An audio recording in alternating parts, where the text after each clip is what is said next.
মাত্র 1000 টাকায় কি দেবতখন থেকে ঘুরে আসা সম্ভব? ঈদকে সামনে রেখে এই প্রশ্নটা আমাদেরকে প্রায় প্রতিদিনই শুনতে হয়। এর পিছনে আসল কারণ বিভিন্ন সস্তা ট্রাভেল গ্রুপের রংচটা অ্যাড। যদিও আপনাকে বাস্তবতা শেখানোর দায়িত্ব আমার না, তবুও যেহেতু আমরা ভাই ব্রাদার, তাই চলেন আজকে খুঁজে বের করে দেখি দেবতখন ট্যুর করতে এক্স্যাক্টলি কত টাকা লাগবে। দেবতখন যাওয়ার জন্য আপনাকে প্রথমেই পৃথিবীর যে কোনো প্রান্ত থেকে আসতে হবে বান্দরবান। এখন বান্দরবান কিভাবে আসবেন এইটা না জানলে বুঝতে হবে আপনি রেগুলার অন দ্য ভিডিও দেখেন না। সে যাই হোক, ঢাকা থেকে আসতে চাইলে বান্দরবান বাস স্ট্যান্ড পর্যন্ত ডিরেক্ট বাস পাওয়া যায়। মোটামুটি 850 টাকা থেকে টিকিট স্টার্ট হয়ে যায়। এখানেই তো 850 টাকা শেষ। তাহলে আপনার পছন্দের ট্রাভেল গ্রুপ আপনাকে বাকি পথ কিভাবে নিবে? হাটায়া। এনিওয়ে, এখান থেকে নাস্তা করতে অ্যাটলিস্ট 60 টাকা লাগবেই। এরপর যেতে হবে কচ্ছপতলি। টিম সাইজ 10 থেকে 12 জনের হলে বাস স্ট্যান্ড থেকে 2 মিনিট হেঁটে আসবেন ধনেশ চত্বর। এখান থেকে 4500 টাকায় একটা জিপ নিয়ে নিবেন, যেটা আপনাকে কচ্ছপতলি নিয়ে যাবে আবার নিয়ে আসবে। মানে জনপ্রতি খরচ হবে 400 থেকে 450 টাকার মতো। এই ভাড়াটা ফিক্সড, কিন্তু টিম সাইজ 4 থেকে 5 জনের হলে নিতে হবে মাহেন্দ্রা, যেটাকে আবার লোকালরা আতুল বলে। বাস স্ট্যান্ড থেকে নিতে পারবেন, তবে এখানে দামাদামি চলে। মোটামুটি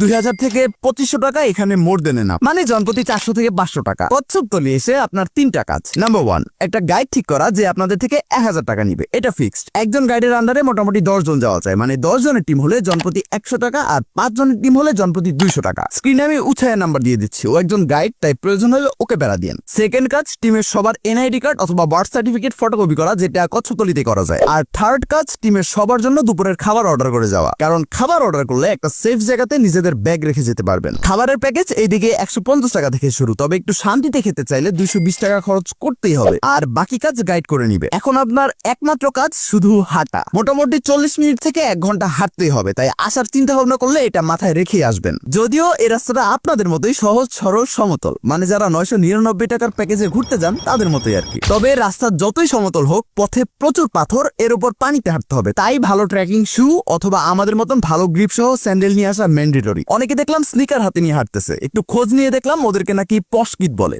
সে যাই বলুক, সব জায়গাতে কুল হওয়া যাবে না। পথে একটা পাহাড়ি গ্রাম পড়ে, এখানে একটা দোকান ছাড়া আশেপাশে আর কোনো দোকান নাই, তাই এখানে সবকিছুর দামই আকাশ ছুতে যাচ্ছে। এর জন্য কিছু কেনার আগে অবশ্যই তুমুল দাম দর করবেন। এখানে এসে এন্ট্রি ফি, লাইফ জ্যাকেট আর ভেলার জন্য জনপ্রতি 200 টাকা দিতে হবে, যেটা কোনোভাবেই লজিক্যাল না। বাট আপনারা যেহেতু বানরের গলায় মুক্তার মালা পরায় ফেলছেন, সেহেতু এই টাকা তো দিতে হবেই। এই জায়গা পার করে গেলে একটা নৌকা আপনাকে পরীক্ষা কেন্দ্রে নিয়ে যাবে।